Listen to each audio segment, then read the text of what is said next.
Okay, so welcome back. This is part two of the chapter two lecture. I'll try to speed it up a little bit more this time so you don't get too overwhelmed.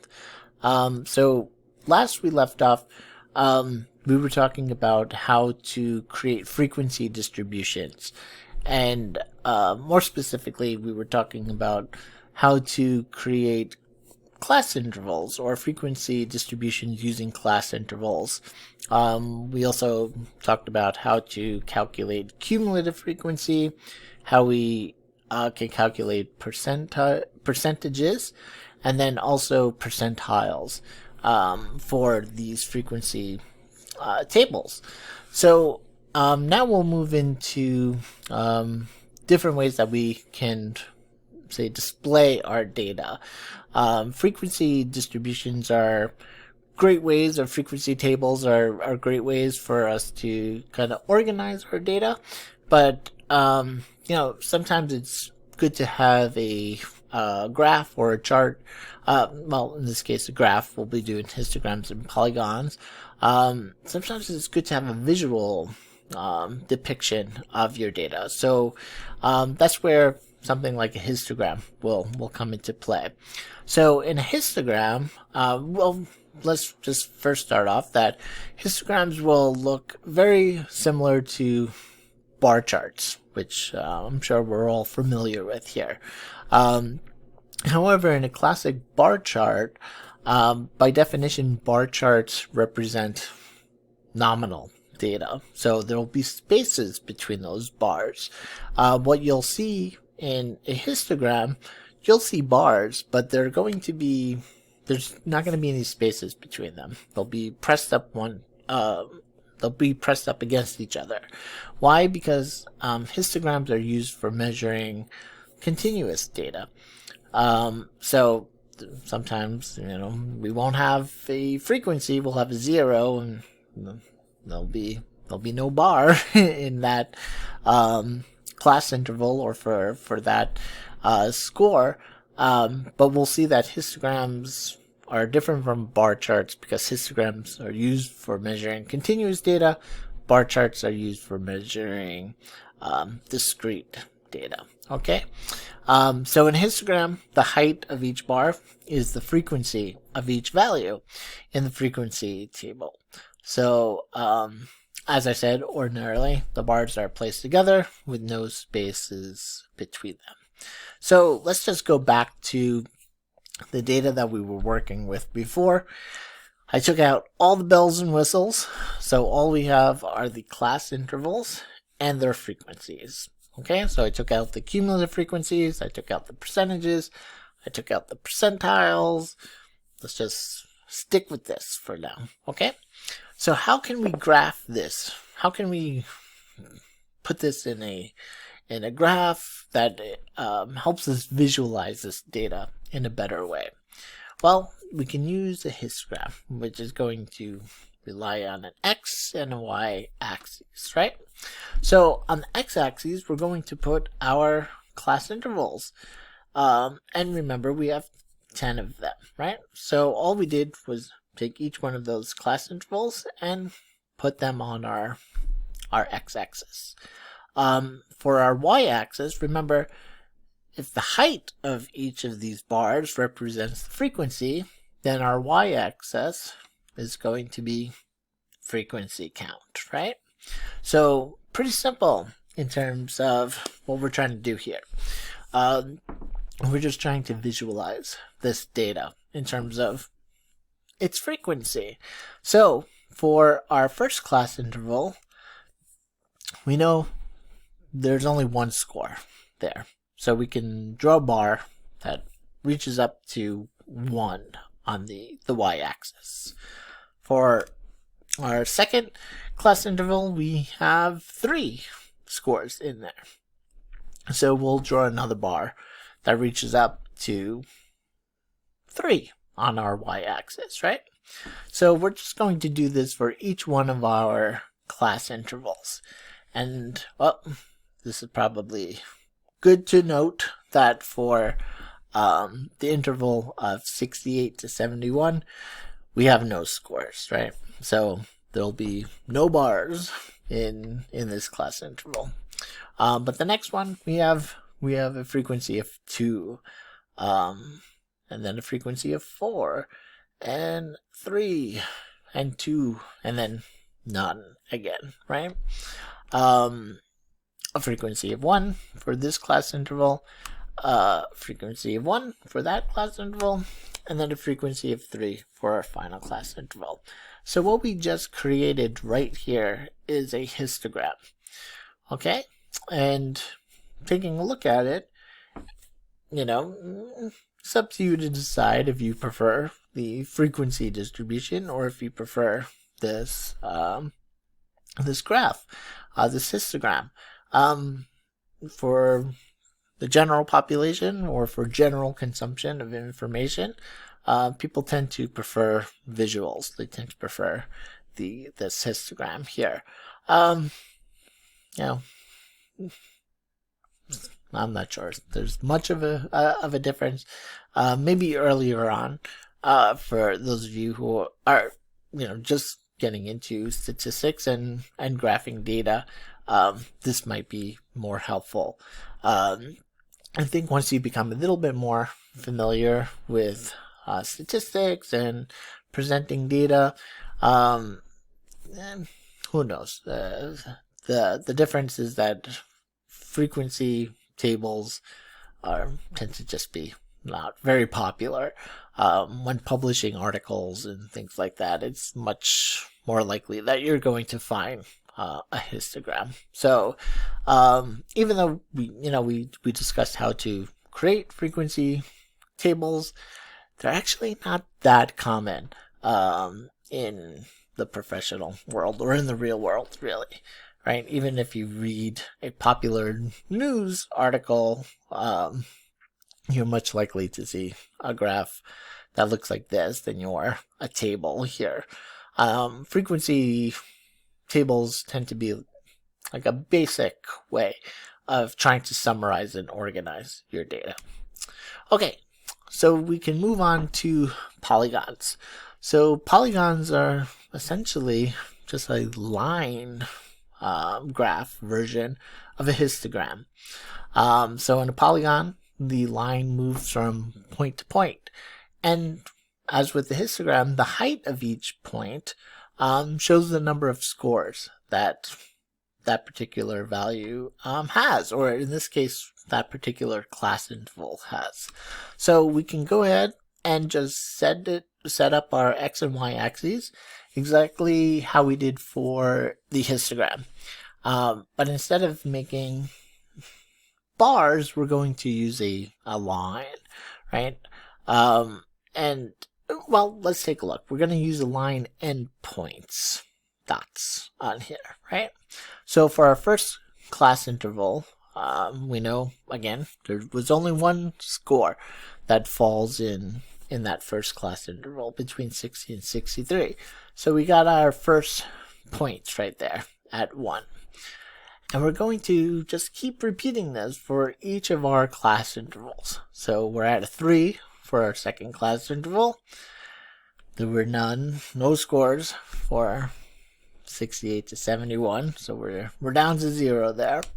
But then we're back up to 2 for the next class interval, and so on and so forth. We're just gonna make dots for each one of these class intervals and their frequencies. Okay? So once we have all of our dots laid out, or points laid out, the next step is to simply connect the dots using a line, right? So we're just going to, connect the dots, right? So there you go. Bam. We're creating a polygon. That's about it, right? Now, there's some debate whether we should have this first line and the second line here. And I say defer to your textbook about that, right? Because there are no class intervals before or after this. So it's probably better to leave it there, and probably better to not have put that line in there in the first place. But the standards of how to present these things change sometimes. So check your book in terms of those last. Check your book in terms of those tails. But this is it. This is how to create a polygon, right? So hopefully histograms, polygons are non-intimidating, and I really do hope that after a couple of views of this lecture, or reading your book, or even checking this stuff out online, creating frequency distributions even with class intervals would not be all that intimidating as well. When we meet, we'll actually be doing frequency distributions, polygons, histograms, all in JASP, because nobody actually really does this stuff by hand anymore. So we have computer programs that do this stuff for us, but we have to know what the computer is actually doing, right? In order to understand what it actually gives us. Okay.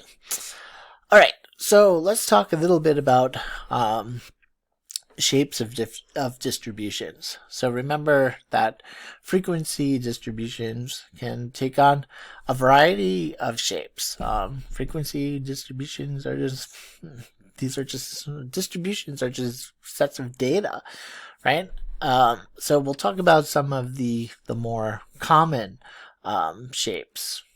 So rectangular is an example of I don't know if it's common, but it's a shape of a distribution.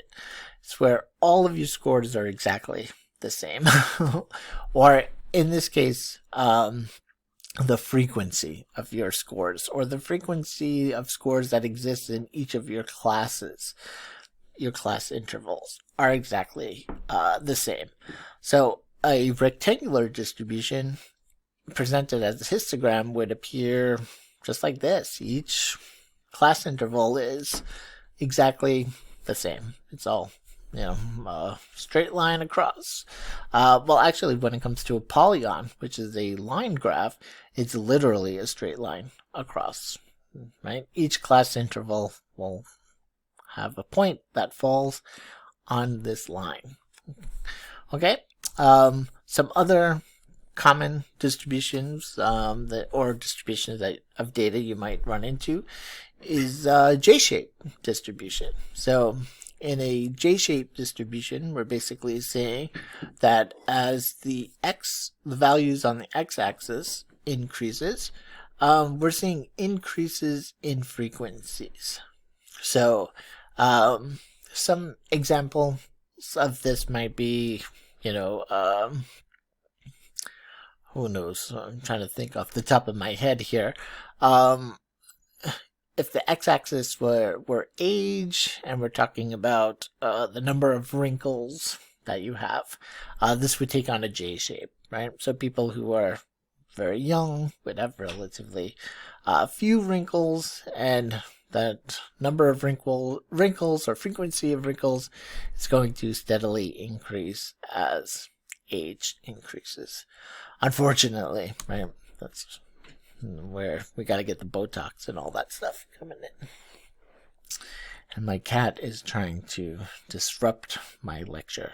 I'm going to have to throw him out of the room. Okay, so some other shapes that we might come across. We haven't discussed central tendency yet, but hopefully you're familiar with the notion or the idea or concept of the mode.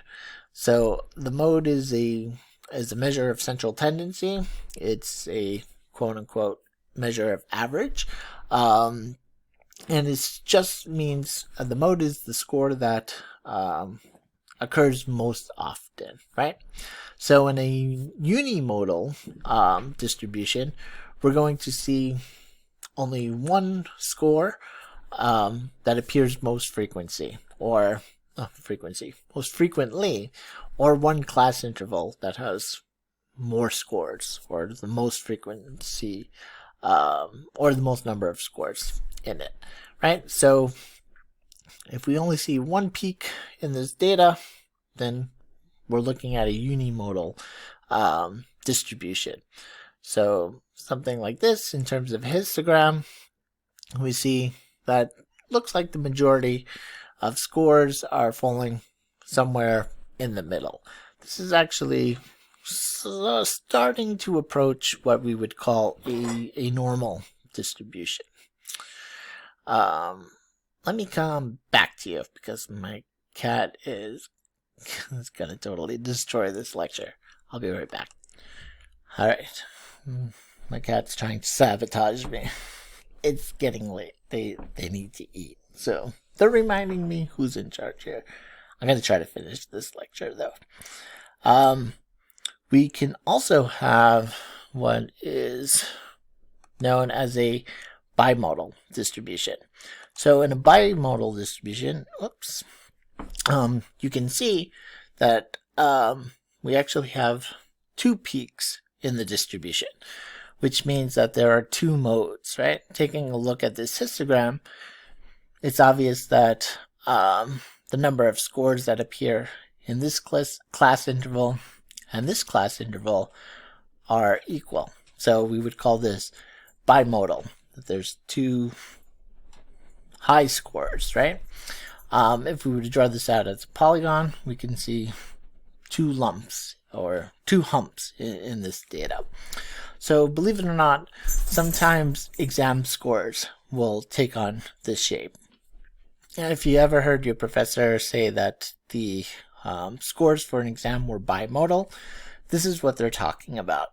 It means that people did either really well on the exam or they did pretty poorly on the exam, and not a whole lot of people in between. What we will hope for is a nice normal distribution, which we'll get to in a moment here. We might have U-shaped distributions. So we could see as a histogram what a U-shaped distribution would look like, and as a polygon what a U-shaped distribution might look like. So an example of a U-shaped distribution, well, we kind of experience it going on now, even though we might have actually a couple of different shapes in there, in terms of the pandemic, right?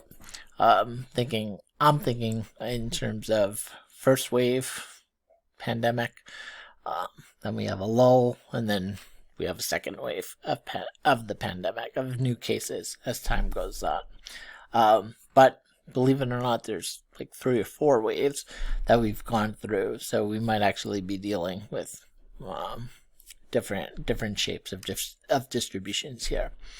Another common shape is an inverted U-shaped distribution, and again, this is looking kind of like a normal distribution, but not quite. We'll be able to see the distinctions between a U-shaped or an inverted U-shaped distribution and a normal distribution in a moment here. The main difference is that there are no tails to this distribution. A normal distribution, well, can take on this kind of U-shaped pattern, but there will be tails going in both directions there, with scores on either side.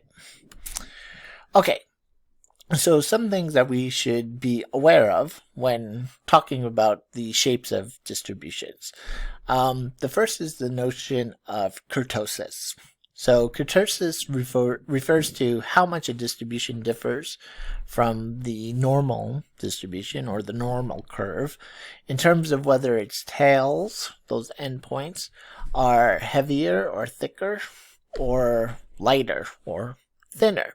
So what do we mean by this? Well, the normal distribution will look something like that. And that's not a perfect normal distribution because I had to draw that in PowerPoint, but it's going to look something like that, right? So we see that there's tails, and these tails go on for infinity in either direction. But there's a gradual rise to the mean median mode as the high point, and then another or a gradual decline in the opposite direction. So what happens with kurtosis, we will take a look at, let's say, the different let's say the different shapes that this normal distribution could take, and the names that we ascribe to them. So something that is mesokurtic has no excess kurtosis in it, right? Something that is leptokurtic, we would call that a skinny distribution, right? Or a slim distribution. Why? Well, it's because those tails got squished in. It's kind of squeezed, right? If we could think of like taking that normal distribution over there and squeezing it together, squeezing those scores together there. So if I had a distribution like this on an exam, I'd say, wow, like almost everybody scored like a 70 on it, right? And there was really almost no scores deviating from it in either direction. So we would consider distribution that looks like this. We would call that leptokurtic. So in this case, there's positive excess kurtosis. There's a more peaked distribution with thinner tails. There's really small tails. It's almost no scores above or below that peak, right?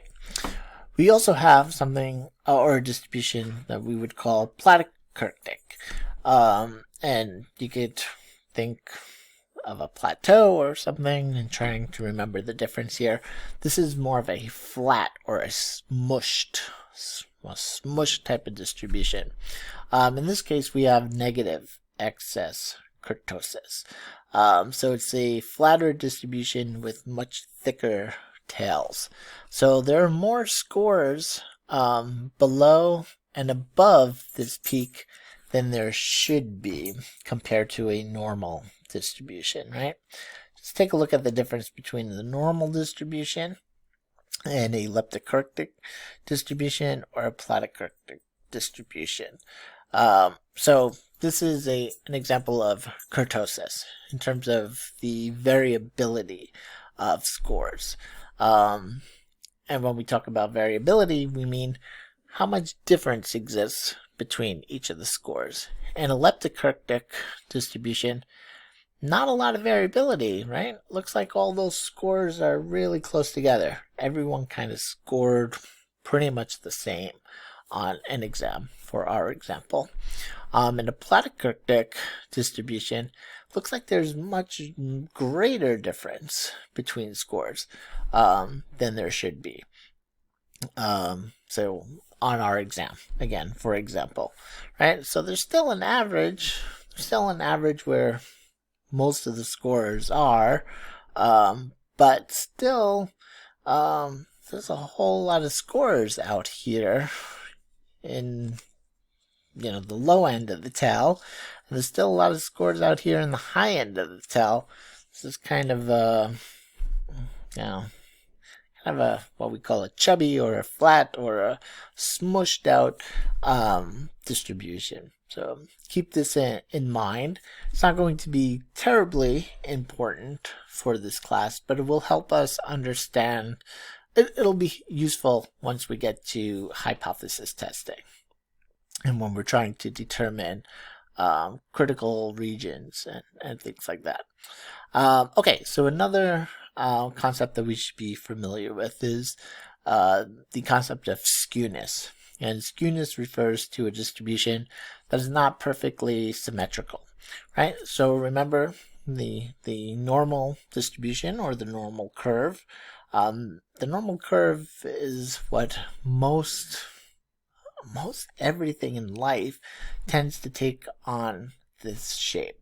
Of course, we saw different types of distributions, and different data sets will take on different shapes, but a ton of things that we study as social researchers or as psychologists, or even just biological sciences in general, tend to take on this normal curve. Believe it or not, this normal curve is seen even in economics, and it's seen everywhere. The normal curve is such an important part of our lives. It's just, this is the nature of things, right? And one of the aspects or properties of the normal curve is that it's perfectly symmetrical, and we'll see this in a moment here. But if we were to split this curve in half, it means half of the scores are going to end up on one side of this normal distribution, and half of the scores are going to end up in that other side. And if I were to flip that half onto the other side, they would perfectly line up. Again, almost any variable you can think of is going to follow this shape, this normal curve, except when it doesn't, right? So we saw when it doesn't in terms of kurtosis, but when it comes to symmetry, where we're talking, or we're discussing skewness, we're trying to evaluate the skewness of a distribution. So when it comes to skewness, lower scores and positive scores appear. Oh, I'm sorry. So in a normal distribution, lower scores and positive scores or higher scores appear equally as frequently. Now, when we have a distribution that is positively skewed, we actually see that lower scores are occurring more frequently than higher scores.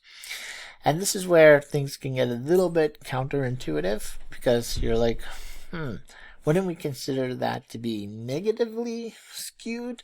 And I would say, yeah, you would think so, right? Because that's what, like, intuitively you want to say. More lower scores, we would say it's skewed towards the lower end. But as a rule of thumb, when we're talking about skewness, you should always look at the direction in which this tail is pointing, right? So in which that distribution is pointing, and it's pointing positively.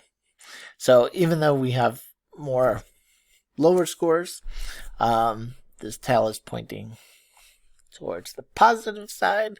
So it's just an easy way to remember that this would be a positively skewed distribution.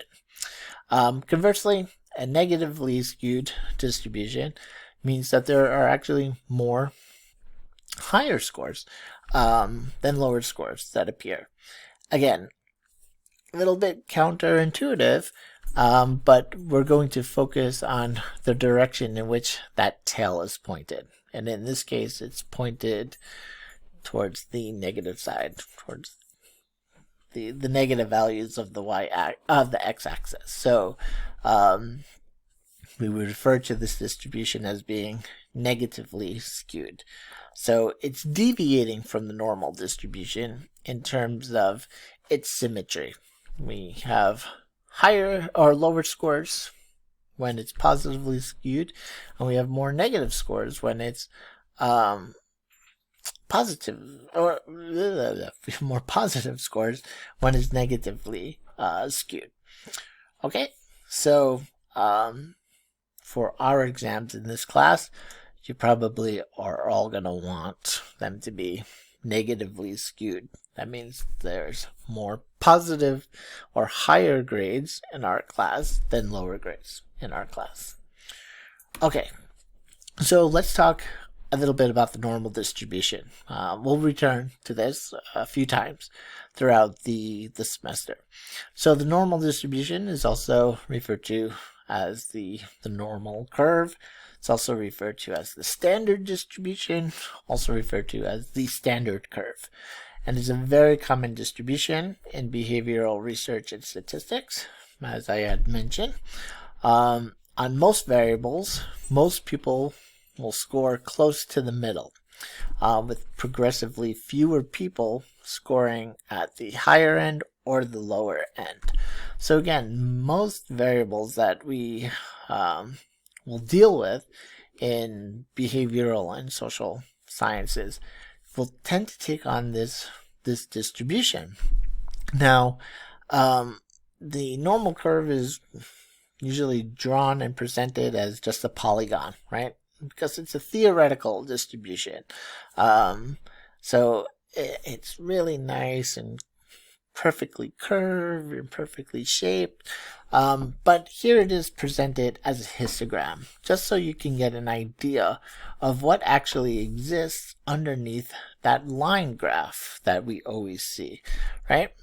So think of the normal distribution. Well, here it is as a histogram, and here it is as a polygon, right? So this is how we normally see it drawn out as this beautiful line graph here. But underneath it, we have all of these tiny little boxes. Now, remember, if it's a theoretical distribution, we're dealing with infinite scores on either side of this distribution. So we would have to think of infinitely small, infinitely tiny little bars in this histogram. So, of course, I made them much bigger than infinitely small, so you can understand what the hell I'm trying to get at here, right? I want you to understand that there are actual frequencies underneath this line graph here. The normal distribution is a frequency distribution, but again, in the hypothetical sense, all of these class intervals would be infinitely tiny, so we would have an infinite number of these tiny thin little distribution or little lines or bars in there. Okay, but hopefully this helps you to visualize and understand exactly what a normal distribution is. One very common example that we often use and that I'll probably use all the time because it's just the easiest for me to think of on the fly, especially since I've been recording these lectures since 8 in the morning and my brain is pretty much gone by now. But one of the most common examples is IQ. So in the general population, the average IQ is 100. And in the normal distribution, that's going to be the average right here. And we'll talk about this more. But that's the most common score. So in a normal distribution, the mean, the median, the mode are all equal to one another. And we'll discuss the difference between mean, median, and mode in the next chapter. But they're all averages. They're all different ways of calculating quote-unquote average. So for something like IQ, the average score is 100. That's going to be smack in the middle. That means half of the population is above average or above 100 in IQ, and half of the population is below average in IQ. Okay? But take a look. If this is here, the average, most scores, right? The vast majority of scores here seem pretty close to the average. They're not that far away, right? Most scores in the normal distribution tend to kind of hang out around the average. And the further you go away from the average in either direction, right, the lower the scores we're going to see. So most people are average in terms of their IQ. There's going to be incredibly few massive geniuses out there, and there's going to be incredibly few extremely mentally disabled or intellectually disabled people, right? Most people are going to be one step above, one step below the average mark. So we would consider this whole area here as kind of just being average, right? Kind of just, that's where most people are.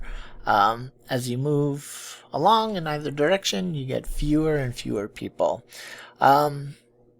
Taking IQ out, and let's throw in attractiveness. Like, most people are of average attractiveness. That's the definition of average, right? So, at least the definition of the mean. It's impossible for everyone to be better than average. that defies the definition of what average is, right? So most people are of average intelligence, or average attractiveness rather, and again, give or take, most people are going to be a little bit above, a little bit below, but it's all kind of the same. It's once you start getting into this area, it's going to be really, really few supermodel type of attractive people out there. And then there's going to be, really, really few incredibly unattractive, hideous type of people out there. Most people are going to be average. We're probably getting, by the time we get out here, this is our 7 and 8 type of range, right? Fewer and fewer people. And the same goes for the other side of the spectrum. And this distribution, again, kind of applies to almost all or any variable that we study. It's quite an interesting distribution that exists. Okay, so just some characteristics of the normal distribution. We've mentioned this, a couple of these already, but it's bell curve, right? So it takes on a bell shape. That's another name that I forgot to mention. It's also known as the bell curve. Why? Well, because of the shape. And again, this is not a great representation of the normal curve because I drew it in PowerPoint without a stylus or anything like that. So I did the best I could. But it takes on this bell shape. Another characteristic is that it's unimodal, meaning there's only one mode there, right? There's only one hump in this distribution. Only one score that appears most frequently. Let's say 1, 2, and 3, not 1, 1, and 2. Another characteristic is, again, that the mean, median, and mode, all three measures of central tendency, or all three measures of average, are the same. They equal each other. Okay, so this score right down the middle is the mean, the median, and the mode. And that'll make more sense when we get to the next chapter, chapter 3. Okay, and there it is, mean, median, mode. Also, the curve is symmetrical, which we spoke about before. Deviations in terms of symmetry, it refers to the skewness of a distribution. That we saw, it could be negatively skewed or positively skewed, but the curve is symmetrical. So what exists on one side exists on the other side. And I have a little demonstration here. Let's see if it'll work. So if we split that in half, right, turn it around, it'll be a mirror image of each side. Okay. The fifth characteristic here is that the tails are asymptotic, which means that the tails theoretically go on forever and ever, right? So I say theoretically go on forever and ever. So the limits of each tail are infinite. How many scores you're going to find out in those tails? Basically none, right? If they go on for infinity, there's got to be some random score in there somewhere at some point. But it might take you an eternity to stumble upon one. The vast majority of scores are going to be within this area here. In fact, the majority of scores, about 70%, are going to be right there, right around the mean, right? So about one step above, one step below the mean. It's where most things in life are, including us, characteristics about us. And then finally, for now, the total area underneath this curve represents 1, right? And what does that mean? Well, it represents 100%. So 1 as a proportion here. But if we turn that into a percentage, it represents 100% of scores in the distribution. So all of your scores are going to be underneath this normal distribution. It just might take you infinity to get all of them. Who knows? But that's not really going to pose a problem for us in this class. So when we say the total area underneath the curve is 1, we're saying P equals 1. The probability that you would get a score, any score in your distribution, or that the probability that any score in your distribution is underneath this curve, 100%, right? 100% chance that you're going to find one of your scores in your distribution underneath this curve. All your scores are here. You might say, okay, what are you talking about, right? Of course all the scores are there. That's my distribution. That's what it looks like. Yeah, I know. And I just want to, prepare you or prime you, particularly about that statistic P. And we know that it's a statistic, right? Why? Because it's italicized. So P there represents probability. And it's italicized, so we know it's a statistic. So keep that in mind. Like I said, just as a way of priming you. I'm not trying to mess with you. Definitely not trying to mess with you. So when it comes to our next lecture, what we'll do is talk about the measures of central tendency, so mean, median, and mode. I believe that's chapter 3. And then chapter 4 deals with variability, and particularly variance and standard deviation. Both those concepts, central tendency, mean, median, and mode, and standard deviation, are going to be really, really important in trying to make sense and understand and actually utilize the normal distribution. Because the properties that I outlined here, all of these properties of the normal distribution, actually make hypothesis testing possible. These characteristics of the normal distribution allow us to say that something is statistically significant or not. You're going to see that our statistical tests that we learn about throughout the semester are going to be highly rooted or highly based on this distribution and the properties of this distribution. Okay, so I think that's enough. You've heard enough of me for now, for this week. I guess I'll see you when we do the lecture for chapters 3 and 4. So until then, have a great day. Take care, everyone.